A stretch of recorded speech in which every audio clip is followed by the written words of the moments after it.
Você já ouviu uma frase tão dura que pareceu apagar toda a sua história em segundos? Foi exatamente isso que aconteceu comigo, no dia em que minha própria nora olhou nos meus olhos e disse, sem pestanejar: "Você nunca fez nada por ninguém."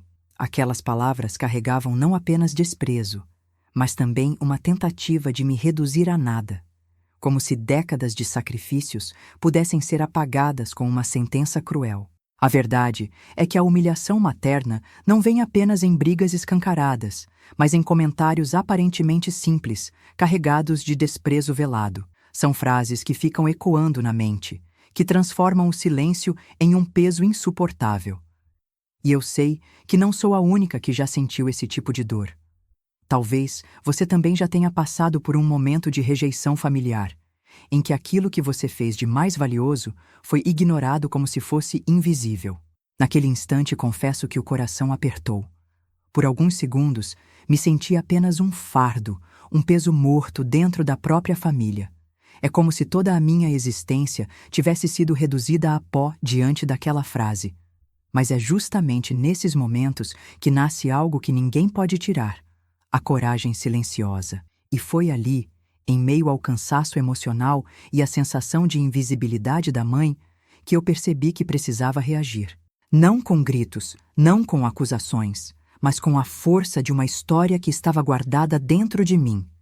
Uma história que provava, sem precisar de aplausos, que eu não só fiz algo por alguém, eu dei a vida inteira por aqueles que agora ousavam me julgar. Se você já se sentiu diminuído, saiba: esse relato pode ser um espelho para suas próprias dores, mas também um farol de recomeço.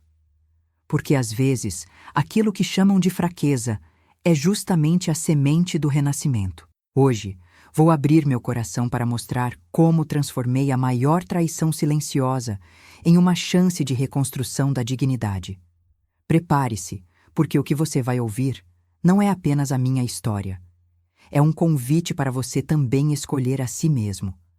Pode ser desconfortável em alguns momentos, mas prometo, no fim, você vai enxergar que nunca é tarde para conquistar a liberdade tardia e se levantar com mais força do que imagina. Então me acompanhe. Talvez, ao longo desse relato, você descubra que o segredo que eu revelei para minha nora não foi apenas sobre mim, mas também sobre todos aqueles que já foram tratados como invisíveis.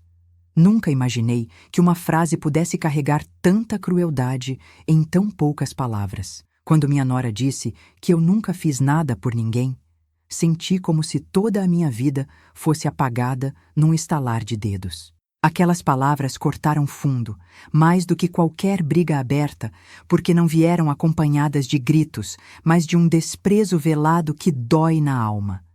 É o tipo de ferida que não sangra por fora, mas que se instala como uma marca invisível por dentro.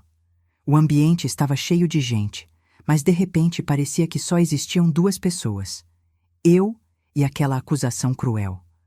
Os olhares que desviaram, os sussurros que se seguiram, tudo reforçava a sensação de solidão em meio à família. Não precisei de mais nada para entender que, para ela, eu não passava de um peso morto, alguém que ocupava espaço sem ter valor. E essa constatação me atingiu como uma tempestade silenciosa. O mais doloroso é que a humilhação materna raramente é reconhecida pelos outros. Quando uma mãe é insultada, muitas vezes a cena é minimizada como exagero, como se fosse apenas um detalhe sem importância. Mas quem sente na pele sabe. Não é o tom da voz que machuca, e sim o veneno escondido nas palavras. E ali eu percebia claramente que a intenção dela era me reduzir, me calar, me colocar no canto como se eu fosse invisível. Naquele instante, uma enxurrada de lembranças invadiu minha mente. Recordei de noites sem dormir, de dias de trabalho duro, de cada gesto de cuidado que entreguei sem esperar nada em troca. E pensar que tudo isso poderia ser resumido a nunca fez nada por ninguém era como rasgar um livro inteiro da minha vida. Foi um soco na memória, como se meu passado tivesse sido arrancado à força da minha própria história. O silêncio que veio depois foi ainda mais cruel, porque quando o ataque é seguido de indiferença, você percebe que não há espaço para defesa. Não havia quem se levantasse, não havia quem dissesse, não é verdade. Fui deixada sozinha com aquela dor, encarando uma traição silenciosa que pesava mais do que toneladas de acusações. A ausência de apoio familiar transformou o momento em uma prisão invisível. E nesse aprisionamento, senti o peso de anos de abandono emocional acumulado. Percebi que não era apenas aquela frase isolada que doía, mas uma coleção de pequenas agressões, sempre escondidas atrás de sorrisos sociais e aparências. A verdade é que a rejeição raramente explode. Ela se infiltra devagar, como uma infiltração no teto, até que um dia o peso faz a estrutura desabar. E comigo, aquele dia tinha chegado. É curioso como o corpo reage a essas situações. Enquanto minha mente girava em um turbilhão de lembranças, meu corpo simplesmente travou. Os músculos pesados, a respiração curta, as mãos frias. Era como se cada célula tivesse absorvido a mensagem: você não vale nada. A dor invisível é isso. Uma sensação que não se explica em exames, mas que corrói por dentro como ácido, tirando pouco a pouco a força de existir. Mas mesmo nesse fundo do poço, havia um sussurro que não me deixava cair completamente. A certeza de que aquilo não podia ser o fim. Sim, eu estava diante de uma cena de rejeição familiar brutal. Sim, me senti uma estranha dentro da minha própria vida. Mas uma parte de mim ainda resistia, ainda guardava em silêncio a fagulha de que eu não era só aquilo que ela dizia. E foi essa fagulha que mais tarde se transformaria em chama de coragem silenciosa. Naquele dia, enquanto tentava digerir a frase cruel da minha nora, meus olhos caíram sobre o assado que eu mesma havia preparado. Passei horas cuidando dele, temperando com carinho, esperando que fosse o centro de união da família. Mas naquele instante, percebi que aquele prato, que deveria simbolizar afeto, se transformava em reflexo do meu próprio desprezo. Ele estava ali, quente e pronto, mas invisível, assim como eu. Cada detalhe do assado parecia carregar um pedaço de mim. O vapor que subia lembrava o calor que sempre oferecia em casa. O cheiro forte era como a presença que eu mantive mesmo quando ninguém queria. E o peso da bandeja nas mãos lembrava a carga de uma vida inteira de sacrifícios. Mas diante da frieza dos olhares, tudo isso parecia não ter mais valor. Era como se o esforço tivesse se perdido no ar. O assado virou, então, mais do que comida. Tornou-se metáfora da minha própria existência. Eu estava ali, inteira, cheia de história, mas sendo tratada como algo descartável, sem importância. Ele simbolizava a dedicação ignorada, o cuidado invisível que tantas mães conhecem. Era como se cada fio de tempero dissesse: você deu tudo, mas para eles nunca será suficiente. A mesa de jantar, antes vista como lugar de encontro e afeto, revelava-se agora como palco da rejeição. Não era mais um espaço de união, mas de separação silenciosa. Enquanto o assado descansava no centro, rodeado de pratos e talheres, eu percebia que aquela mesa não tinha cadeira reservada para mim. O símbolo da família se transformou em lembrança viva da rejeição familiar. Naquele instante, compreendi que objetos podem guardar significados muito além do que parecem. O que para alguns era apenas comida, para mim era a prova da minha invisibilidade. O assado era minha biografia em forma de carne e tempero. Cada detalhe feito com amor, mas ignorado com frieza. E isso me trouxe uma dor que palavras não conseguiam traduzir. Era a dor invisível materializada. Foi nesse contraste entre o cuidado que dei e o desprezo velado que recebi que algo começou a mudar dentro de mim.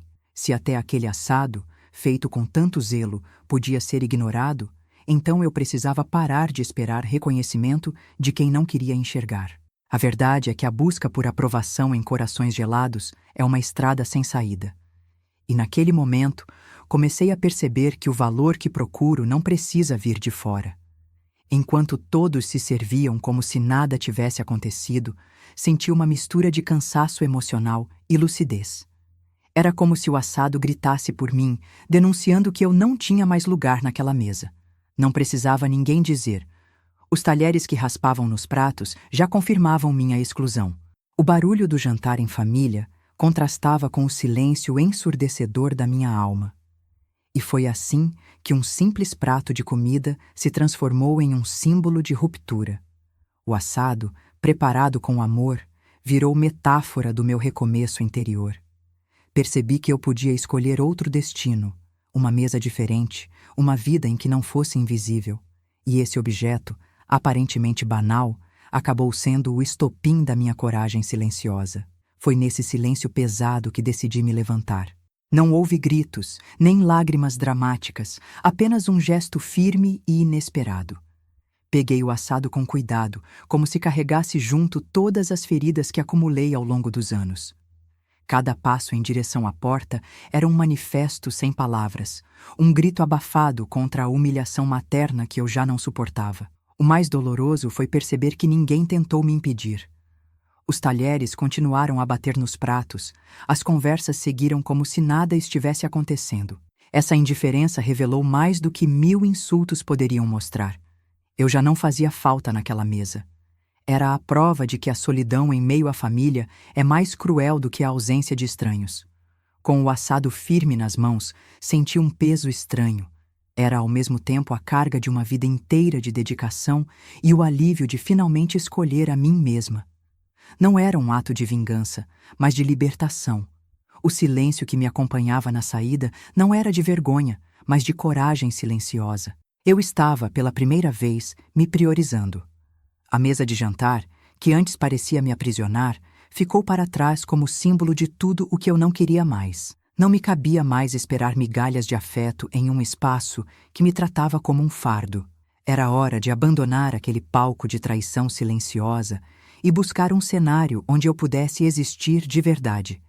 Cada passo até a porta era uma escolha pela minha autonomia.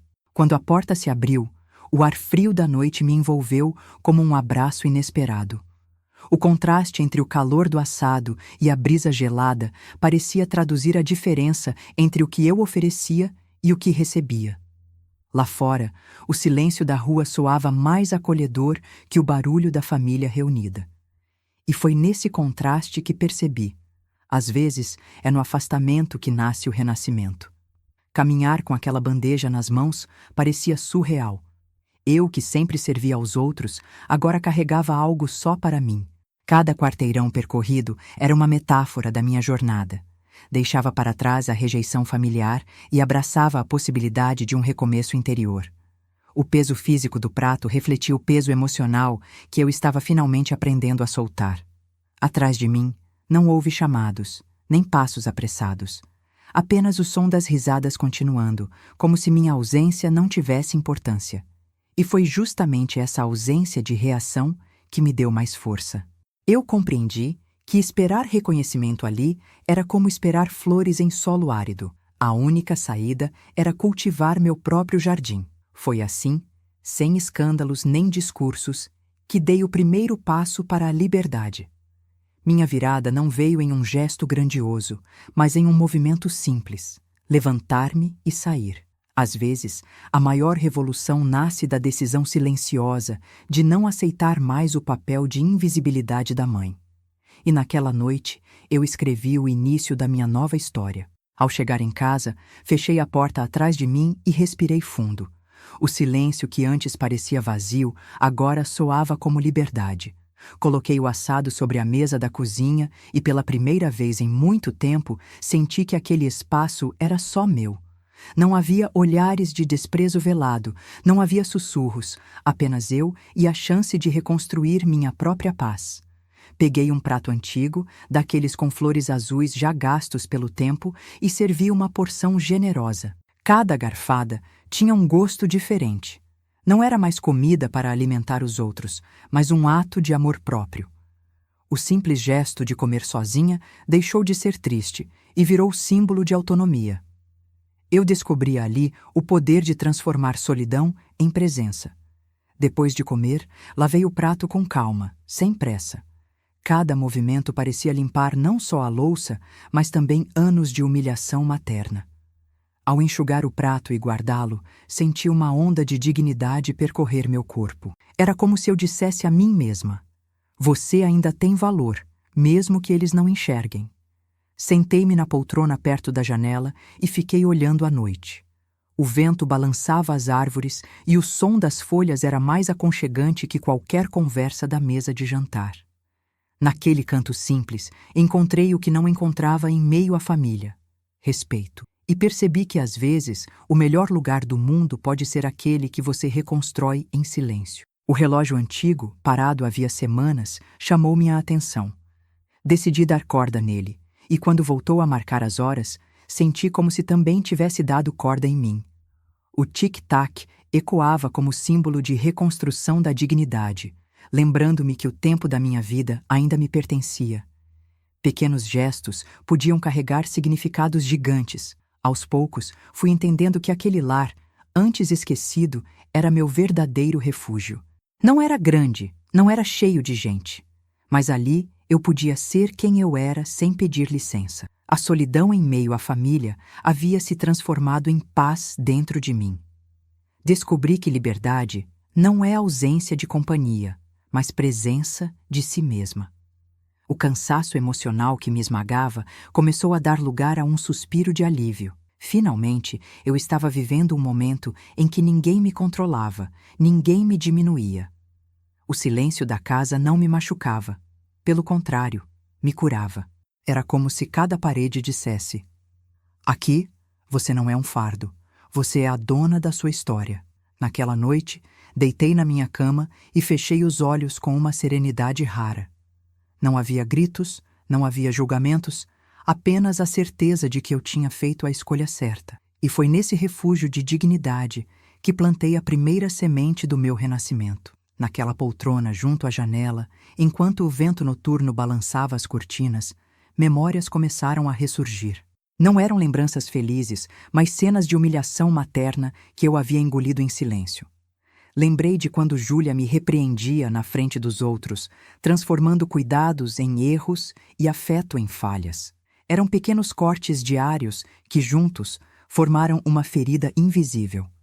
Recordei das vezes em que ela dizia que minhas roupas eram ultrapassadas, ou quando me corrigia por não saber lidar com aparelhos modernos. Cada comentário carregava aquele desprezo velado, como se minha idade fosse sinônimo de inutilidade. Essas situações não explodiam em brigas, mas se acumulavam como pedras nos ombros, me reduzindo ao papel de peso morto. O mais cruel da rejeição familiar é que ela não acontece de repente, mas se constrói pouco a pouco. Cada olhar atravessado, cada frase seca, cada silêncio calculado vão se somando até que você percebe que deixou de ser vista.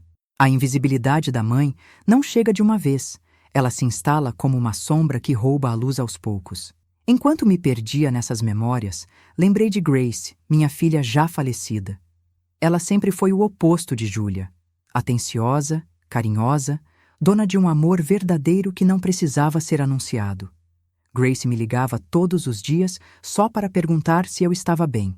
Fazia chá para aliviar minhas dores de artrite e me tratava com a delicadeza que só quem enxerga a alma consegue oferecer. Pensar em Grace trouxe lágrimas e consolo ao mesmo tempo. Era como se sua ausência fosse uma ferida eterna, mas sua lembrança fosse também um alívio. Saber que eu já fui amada daquela forma me impedia de acreditar que a visão cruel de Júlia era a única verdade. Grace havia me mostrado em vida que eu não era um fardo, mas um alicerce. Foi então que pensei em Rachel, filha de Grace e minha neta querida. Desde pequena, Rachel carregava no olhar a mesma sensibilidade da mãe. Ela percebia injustiças que passavam despercebidas aos outros, como se tivesse olhos treinados para enxergar o que não era dito. E só de imaginar seu rosto, uma centelha de esperança iluminava meu coração cansado. No entanto, entre lembranças doces e dolorosas, percebi o quanto eu mesma havia contribuído para meu silêncio. Quantas vezes aceitei a traição silenciosa só para evitar confrontos? Quantas vezes deixei que Júlia me diminuísse, dizendo a mim mesma que não valia a pena brigar?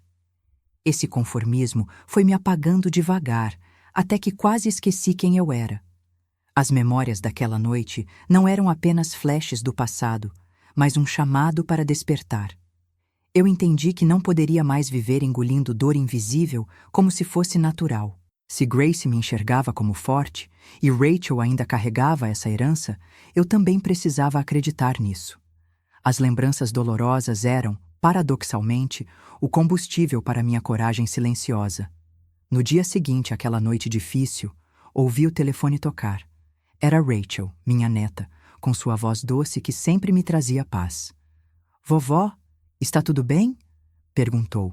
E só essa frase já foi suficiente para dissolver parte do meu cansaço emocional. Ao contrário da indiferença da casa da Júlia, ali havia cuidado genuíno. Era como sentir novamente o amor verdadeiro que Grace me oferecia. Contei a ela que tinha deixado a casa da mãe dela, sem entrar em muitos detalhes. Do outro lado da linha, ouvi um silêncio carregado de compreensão, seguido de um suspiro. "Fez bem, vovó. Chega uma hora em que a gente precisa se escolher." Essas palavras ecoaram em mim como bálsamo, lembrando-me da importância de escolher a si mesma em vez de viver sob abandono emocional. Na manhã seguinte, Rachel apareceu em minha casa com uma sacola de pães frescos. O cheiro de padaria se espalhou pela cozinha, enchendo o ambiente de aconchego. Sentamos juntas à mesa de jantar, agora transformada em espaço de acolhimento, e conversamos como duas amigas. Pequenos gestos como esse têm poder de renascimento, pois mostram que ainda somos vistas e valorizadas. Enquanto me servia chá, Rachel tirou do bolso um molho de chaves e colocou sobre a mesa. "Fiz uma cópia da sua, vovó. Assim posso vir quando quiser, e a senhora nunca mais vai se sentir sozinha." Segurei aquelas chaves com as mãos trêmulas, entendendo que não era apenas metal. Era símbolo de apoio, de vínculo, de que eu não era um fardo, mas parte essencial da vida dela. Conversamos sobre lembranças antigas, sobre o jardim que eu cuidava com tanto carinho e que Grace adorava. Rachel recordava detalhes que me emocionaram. O cheiro da terra molhada, o barulho das folhas secas, o sol batendo sobre as plantas. Era como se minha história florescesse de novo naquele instante, reforçando que o jardim da vida pode renascer mesmo depois de tantas estações difíceis. Rachel olhou nos meus olhos e disse: "A senhora não é invisível. Eles é que não sabem enxergar." Aquela frase atravessou minhas feridas como remédio. Pela primeira vez em muito tempo, senti que alguém validava minha dor. Não era apenas uma neta falando, era a voz da própria vida me lembrando que a invisibilidade da mãe não precisa ser destino final. Naquela tarde, percebi como é poderoso ter alguém que acredita em nós. Rachel não trouxe discursos grandiosos nem soluções mágicas. Ela trouxe pão, chaves e presença. E esses gestos simples foram mais fortes do que qualquer desculpa que Júlia pudesse inventar. Foi o apoio silencioso que devolveu minha força feminina e me lembrou que vínculos de amor atravessam gerações. Ao se despedir, Rachel deixou no ar uma frase que ficou gravada em meu coração. "Vovó, a senhora ainda tem muito a ensinar." Essas palavras iluminaram meu caminho, lembrando-me de que minha história não acabava na rejeição. Pelo contrário, estava apenas começando um novo capítulo de reconstrução da dignidade. E tudo isso porque alguém teve a coragem de me ver quando outros escolheram me ignorar. Alguns dias depois, ouvi batidas firmes na minha porta.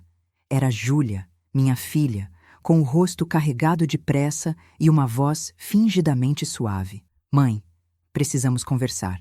Respirei fundo antes de abrir. Eu já não era a mesma mulher submissa de antes. Dessa vez, eu estava preparada para enfrentar a traição silenciosa que ela me impunha há anos. Ela entrou sem esperar convite, como sempre fez. Seus olhos percorreram a sala, procurando sinais de arrependimento, mas encontraram apenas minha postura firme na poltrona junto à janela. "Não quis desrespeitar, foi só por causa dos convidados", disse, tentando justificar o injustificável. Mas a humilhação materna que eu carregava não podia ser apagada com desculpas superficiais. Olhei para ela sem desviar o olhar. Pela primeira vez, minha voz saiu serena, mas cheia de peso. "Você não se preocupou se estava me desrespeitando, Júlia. Só se preocupou em manter as aparências." O silêncio que se seguiu foi desconfortável. Ela, acostumada ao meu silêncio, não esperava ouvir de mim uma resposta tão clara. Júlia tentou contra-atacar, dizendo que sempre fez tudo para o meu bem, mas eu já não aceitava essa narrativa. Amor verdadeiro não humilha, não me trata como um fardo, não me coloca em segundo plano diante de uma mesa de jantar cheia. O que você chama de cuidado foi a forma mais cruel de me apagar. A cada palavra, sentia que recuperava pedaços da minha voz perdida. Ela respirou fundo, tentando manter o controle. Então é isso? Vai me cortar da sua vida? Perguntou, com um tom quase desafiador. Respondi sem hesitar. Não, Júlia, eu não estou te cortando, estou apenas me escolhendo, e isso é diferente. Essas palavras ecoaram como um martelo batendo na pedra, firmes, inegociáveis, carregadas de justiça silenciosa. Por um instante, percebi algo que nunca havia visto nela. Medo. Medo de perder o domínio que sempre teve sobre mim. Medo de perceber que sua manipulação não funcionava mais. Seus olhos vacilaram, e ela murmurou. Eu não queria machucar você. Respirei fundo e devolvi com calma. Mas não se importou se machucou. Essa é a diferença. O ambiente ficou pesado, cada segundo estendido pelo silêncio, que revelava mais do que qualquer discussão. Eu estava firme, sustentada pela força feminina que nasceu da dor. Júlia, pela primeira vez, parecia sem respostas, sem controle, sem desculpas que pudessem encobrir anos de desprezo velado. Era como se a máscara finalmente tivesse caído. Quando ela se levantou, evitando meu olhar, perguntou quase infantil: Quer que eu vá embora? Eu respondi: Quero. Não havia ódio, apenas a certeza de que meus limites estavam traçados. Ao fechar a porta atrás dela, senti como se um peso enorme tivesse sido retirado das minhas costas. Era o início do meu verdadeiro renascimento. Algumas semanas depois daquele confronto, eu assinava o contrato do meu novo apartamento. Não era grande nem luxuoso, mas cada detalhe tinha o sabor de vitória. As paredes claras, as janelas que deixavam a luz da manhã entrar, o cheiro de espaço novo. Tudo me lembrava que a vida podia recomeçar em qualquer fase. Era mais que uma mudança de endereço. Era um ato de reconstrução da dignidade. Enquanto arrumava as caixas, percebi como objetos simples ganhavam novos significados. Colocar os talheres na gaveta, dobrar toalhas, organizar meus livros. Nada disso era banal. Cada gesto era uma declaração silenciosa de autonomia. Eu já não era mais a mulher tratada como peso morto na casa da filha, mas a dona do meu próprio lar. No primeiro dia, Rachel veio me ajudar. Trouxe flores para a cozinha e disse sorrindo: Vovó, agora esse lar tem cheiro de vida. Aquela frase aqueceu meu coração de um jeito indescritível. Pequenos gestos como esse eram prova de amor verdadeiro, a mesma herança que Grace havia deixado. O novo lar não era apenas meu, era também um espaço para memórias renovadas. Decidi começar um jardim na varanda. Vasos simples com manjericão, alecrim e salsinha. O verde preencheu o ar com um cheiro fresco, lembrando-me de quem eu era antes das feridas. Júlia sempre dizia que era perda de tempo, mas ali, entre folhas e brotos, eu encontrei a liberdade de voltar a cuidar de algo que florescia junto comigo. Era o símbolo do meu renascimento. Também tirei a máquina de costura do armário, esquecida por anos. Aos poucos, costurei pequenos retalhos, sem pressa, apenas pelo prazer de criar. Cada linha bordada era um pedaço da minha história sendo reconstruído. Não costurava apenas tecidos, mas as partes da minha alma que haviam sido rasgadas pela rejeição familiar. E a cada ponto sentia a força feminina se reafirmar em mim. À noite, redescobri o prazer da música. Liguei o rádio e deixei o jazz antigo preencher a sala. Fechei os olhos e balancei o corpo suavemente, lembrando dos dias em que dançava com meu marido. Não precisava mais de plateia nem de aprovação. Bastava estar ali, inteira, saboreando um momento só meu. Aquele instante era puro recomeço interior. As manhãs passaram a ter um sabor novo, o cheiro de café fresco, a luz entrando pela janela, o simples ato de abrir as cortinas sem ninguém ditar se era cedo ou tarde demais. Esses pequenos rituais, antes insignificantes, tornaram-se afirmações poderosas de liberdade. A coragem silenciosa de escolher por mim mesma estava presente em cada detalhe. E foi assim que compreendi que o renascimento não acontece de uma vez, mas em camadas. É no cuidado com o lar, no cultivo de plantas, na retomada de hobbies e na valorização do silêncio que a vida se reconstrói. Meu novo apartamento não era apenas um teto, era um espelho da mulher que eu voltava a ser, inteira, autônoma e dona da própria história. Com o coração mais leve, sentei-me à mesa do meu novo lar e peguei papel e caneta. Decidi escrever uma carta, não de reclamação, mas de herança invisível. Nela, quis registrar o que aprendi com a dor e com a superação. Cada palavra era um pedaço da minha alma entregue a Rachel, para que ela nunca esquecesse que a vida sempre nos oferece a chance de recomeçar. Na carta, falei sobre as vezes em que fui tratada como fardo e sobre como a humilhação materna pode corroer silenciosamente o coração. Mas também escrevi sobre a importância de não se deixar apagar por isso. Mostrei que, mesmo em meio à rejeição familiar, existe a possibilidade de um recomeço interior, de encontrar força nos lugares mais simples. Escrevi que a verdadeira herança não são os bens materiais, mas os valores que deixamos. Expliquei que o amor verdadeiro não diminui, não humilha, não silencia. Ele acolhe, fortalece e respeita.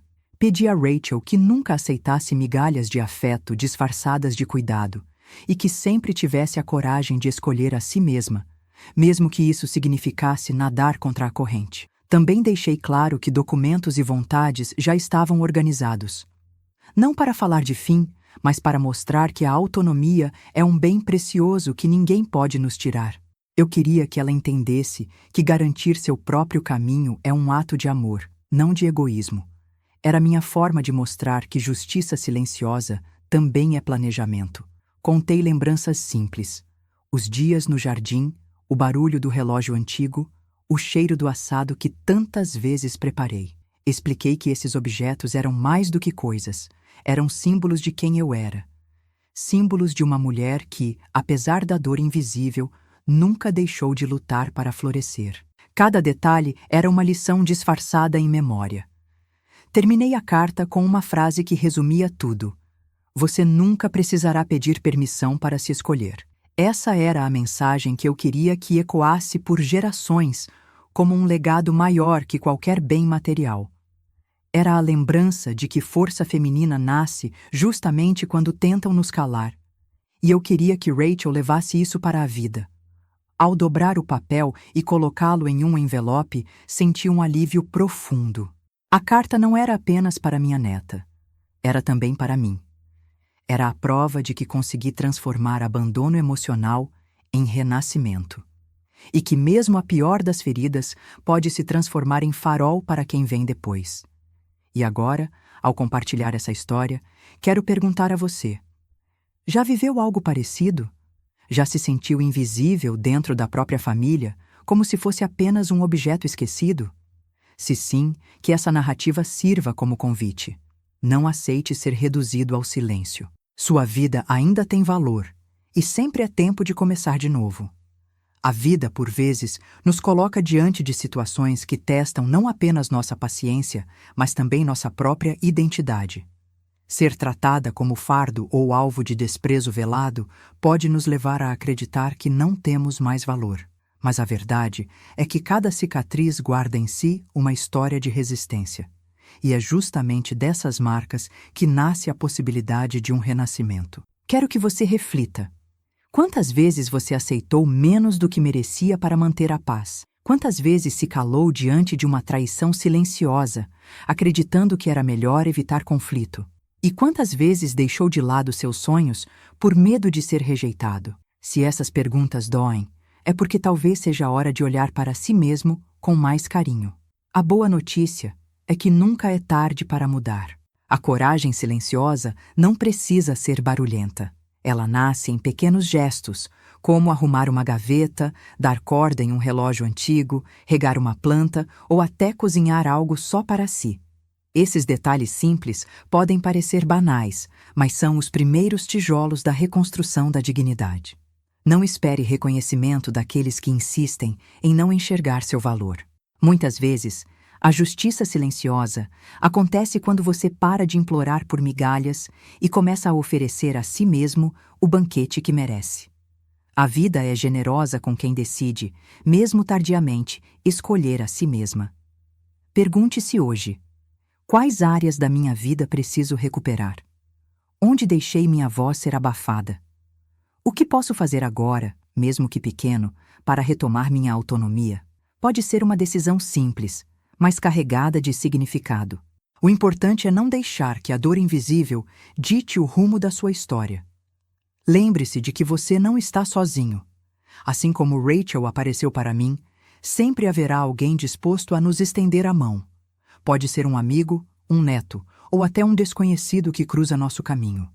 O essencial é estar aberto para reconhecer esses gestos de amor verdadeiro, porque são eles que nos ajudam a florescer de novo. E se hoje você sente que sua vida perdeu cor, saiba que a força feminina ou masculina que existe dentro de você ainda está aí. Basta dar a ela espaço para respirar.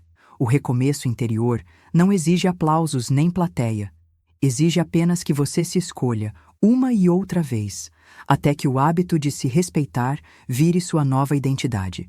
Por isso, eu te convido a agir. Pense em algo que você pode fazer hoje para honrar a si mesmo. Escreva sua própria carta de valores, inicie um jardim de esperanças ou simplesmente se permita descansar sem culpa. E depois, compartilhe comigo nos comentários. Qual será o seu primeiro passo de liberdade? Sua história pode inspirar alguém que ainda precisa encontrar coragem. E se gostou dessa história, se inscreva no canal e compartilhe com outras pessoas para que essa mensagem possa ir mais longe. Até a próxima!